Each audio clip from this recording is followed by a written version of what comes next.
Antes de que ocurriera el fenómeno de la colonización en el mundo, exactamente en el año 1478, el Papa Nicolás V aprueba la fundación de la Santa Inquisición, la que llevaría a cabo una investigación sobre la limpieza de sangre de moros y judíos conversos. Según la Santa Inquisición, la sangre limpia era cristiana y europea, mientras que la sangre impura era salvaje y no cristiana. Por primera vez, el concepto de raza basado en la sangre se hizo ley. Este es el origen de la ideología del supremacismo blanco y el escenario previo a la colonización de América. Bajo esta premisa, es que a fines del siglo XV, Cristóbal Colón se aventura a dar un paso gigantesco en la avanzada de la civilización occidental y comienza un viaje a tierras no colonizadas por Europa en búsqueda de riquezas. Para la historia oficial, fue el inicio de lo que sería el siglo XVI, conocido como el siglo de los descubrimientos, que en su trama oculta guardaba el secreto más preciado de ese entonces para los reyes del viejo mundo: el inicio de la catástrofe demográfica y el exterminio. En menos de 100 años, la población originaria de América fue arrasada por los colonizadores.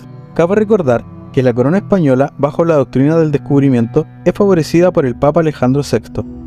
Este otorga la bula Inter Cetera de 1493, documento secreto donde se define que todas las tierras halladas y por hallar, a 100 leguas de la isla Azores y Cabo Verde, un meridiano al oeste, pertenecerían a los reyes de España, mientras que la zona de lo que es hoy el actual Brasil pertenecería al rey de Portugal. Todo esto previo al Tratado de Tordesillas firmado entre España y Portugal el 7 de junio de 1494. Uno de los personajes que dejó registro sobre los horrores de la colonización fue el cura encomendero dominico Bartolomé de las Casas. Este cura escribe un libro llamado La brevísima relación de la destrucción de las Indias, donde narra los crímenes cometidos por los europeos en las nuevas tierras. Este proceso le produjo cuestionamientos éticos y morales que lo hicieron caer en el conflicto interno, buscando una conciliación entre lo simbólico y lo práctico. Bartolomé de las Casas creía tanto en la colonización como en la humanidad de los pueblos ancestrales que estaban siendo masacrados en nombre de Dios, que tuvo que buscar una alternativa como salida para enfrentar dichos horrores y propone una idea de solución rápida a los colonizadores: libertad para los indios, esclavitud para los bárbaros, los africanos. De esta decisión se arrepentirá por el resto de sus días. Con esto, Europa ganaba la batalla y logró justificar la esclavitud negra, para perpetuar el traslado a las fuerzas de millones de africanos a las Américas y morir bajo el yugo colonial. Antes de 1492, en Latinoamérica, exactamente en los territorios poblados por los incas al norte y los distintos pueblos ancestrales que ocupaban la región chilena al sur, dictaban de ciertas diferencias que derivarían en un conflicto por el afán expansionista del famoso imperio del Tahuantinsuyo, en manos del inca Tupac Yupanqui, sucesor de Pachacútec. Luego de su expedición por el valle de Atacama, vio como una oportunidad para expandir sus designios e invadir tierras al sur de lo que es hoy la región de Atacama, los territorios del Meli Huitran Mapu. Entre 1479 y 1485, los incas sometieron a su imperio tanto atacameños como a los pueblos camanchaca, Molle y Ánima, denominados diaguitas por los incas. Llegarían así a consolidar el Collasuyo hasta el río Maule, dejando a sus representantes curacas en la zona, con los cuales pueblos ancestrales tuvieron que lidiar y en varias oportunidades se enfrentaron. Todo esto fue en la antesala de la colonización europea. Luego de las múltiples expediciones que la corona española tuvo en los distintos territorios de Latinoamérica, llegaría el año 1535 y Diego de Almagro estaría a la cabeza de la expedición que buscaba invadir para colonizar el territorio chileno. Esta expedición fue un verdadero desastre de principio a fin, terminando con la batalla de Reino Huelén y posterior huida de Diego de Almagro a Perú, donde encontraría la muerte el 8 de julio de 1538, después de la derrota en la guerra civil que se desató en el Cusco, entre los bandos de Francisco Pizarro y Diego de Almagro. Sería en 1540 que el maestre de campo Pedro de Valdivia iniciaría una expedición hacia el sur con la idea clara de invadir la región chilena, considerada como tierras vírgenes para la corona española, ignorando que en estos territorios ya existían asentamientos ancestrales con su propia cosmogonía. Conformada su empresa de descubrimiento, conquista y colonización, Valdivia en enero emprende su viaje desde el Cusco rumbo al valle del Maipo. En su trayecto por el desierto de Atacama encontraría las hostilidades de los pueblos originarios. Sin lugar a dudas, las comunidades ancestrales asentadas en el valle de Atacama buscaban venganza por las atrocidades que cometió Diego de Almagro en su expedición anterior, teniendo que sortear bastantes dificultades antes de llegar a destino. En diciembre de 1540 daban por finalizado el viaje y comenzarían las exploraciones de asentamiento.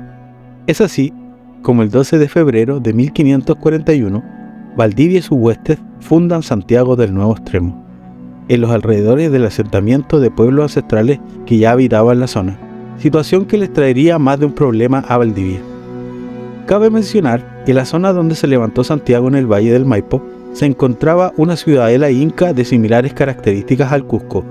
Esto se comprobó gracias al Museo de Historia Natural de Santiago, el cual realizó una investigación con hallazgos incluidos que derrumba la tesis de la historia oficial colonial de la fundación de Santiago, la que se mantuvo por siglos enteros.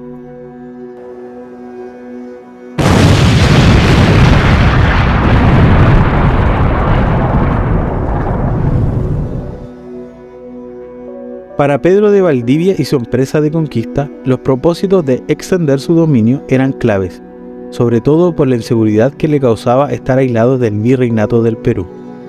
Los planes de Valdivia siempre fueron en pos de consolidar las relaciones con el Cusco en manos de los colonizadores. Para ello, la estrategia de tener un puesto de avanzada en la ruta que existía hacia el Perú era de vital importancia. Es así que durante el año 1544, bajo la orden de Pedro de Valdivia, Juan Bohón funda Villanueva de la Serena. La fecha exacta se desconoce y en base a su primera ubicación, hay varias tesis que hablan de distintos lugares donde se asentó el primer poblado de La Serena, el cual dicta de un gran misterio hasta el presente. Bohón no llevaba instrucciones precisas sobre el lugar en que debía ser emplazada la ciudad. Valdivia solo le dio la orden de fundarla en el valle del río Elqui, en ese entonces llamado río Coquimbo. Teniendo en cuenta que en estos territorios, al igual que en el Valle del Maipo, existían poblados ancestrales, Bohón aprovechó esto para emplazar el villorrio con tal de quedar a expensas del camino del Inca. Según el escritor Juan Galdames, señala que no se sabe con exactitud el antiguo sitio de La Serena. Si bien se conoce que fue emplazado en la ribera norte del río Elqui, se desconoce la distancia que se encontraba del mar. Silva La Saeta afirma que el sitio se encontraba a 3 leguas aproximadamente, a la altura de lo que es hoy el pueblo de Alto Balsol. Por otra parte, Manuel Concha la ubicaba a 2 leguas en el sitio donde la quebrada de Santa Gracia se une con el río Elqui, entre los alrededores de lo que es hoy el pueblo de Coquimbito y el poblado de Gilón, conocidos como el Tequirque antes de la invasión española.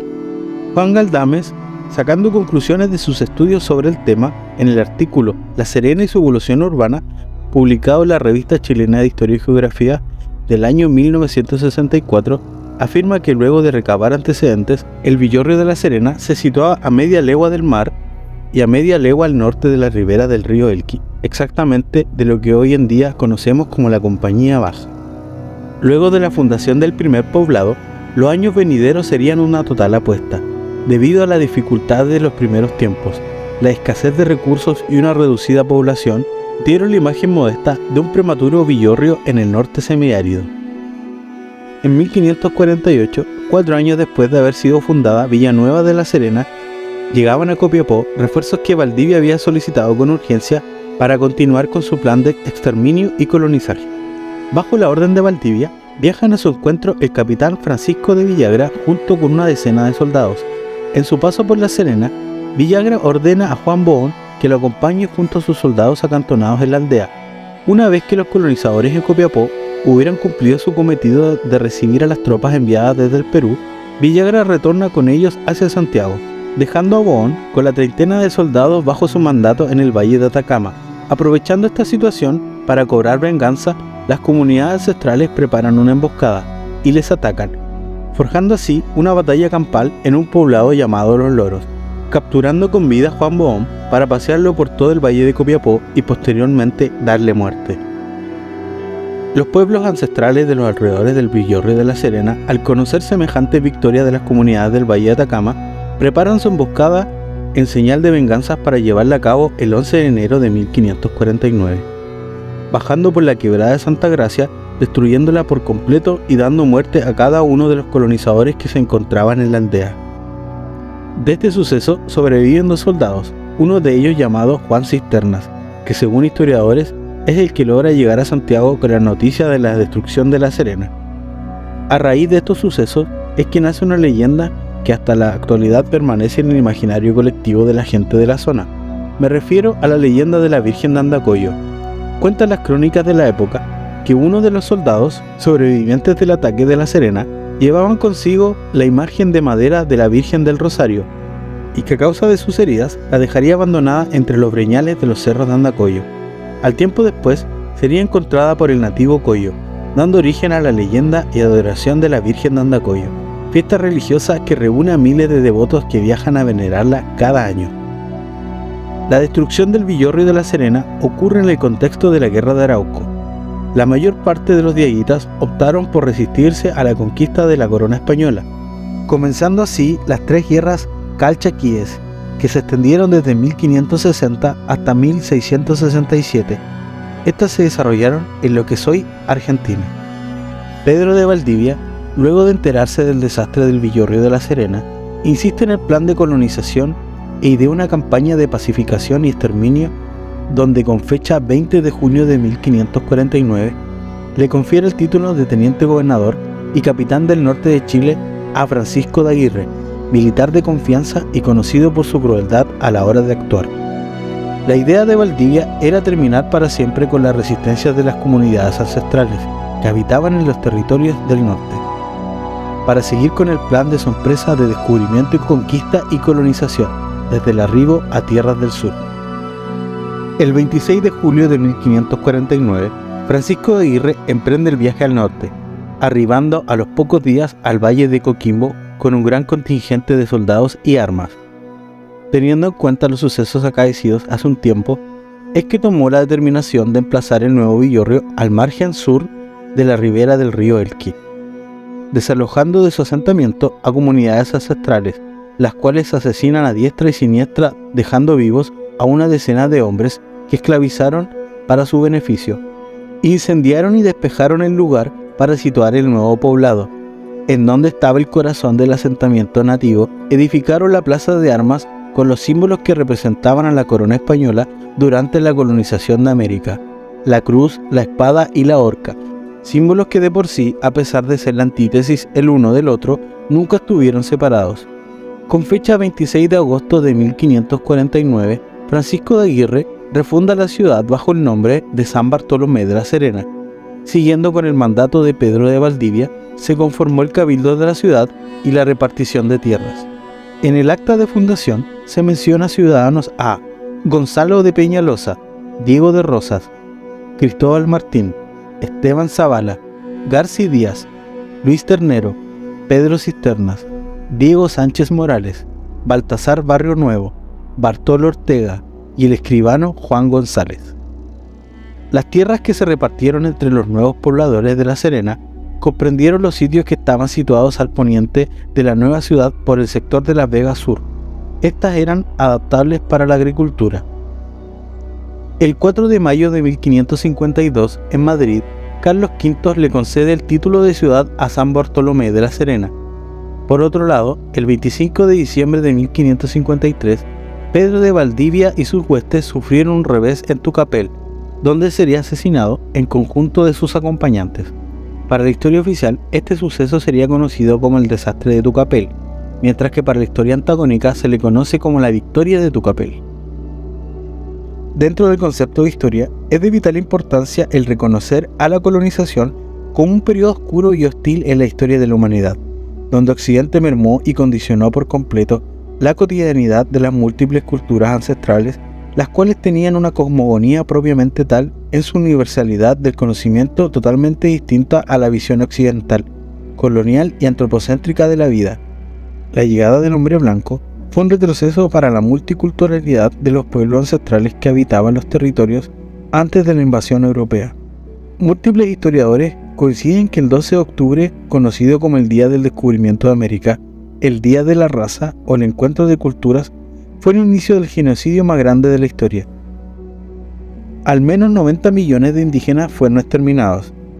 El antropólogo brasileño Darcy Ribeiro planteó que a finales del siglo XV, al momento en que arribaron los conquistadores europeos a América, existían aproximadamente 90 millones de indígenas, un siglo y medio después, solo quedaron unos 3,5 millones. Los hechos hablan por sí solos. Juzgue usted sobre la historia, los acontecimientos y el impacto que tuvo la colonización.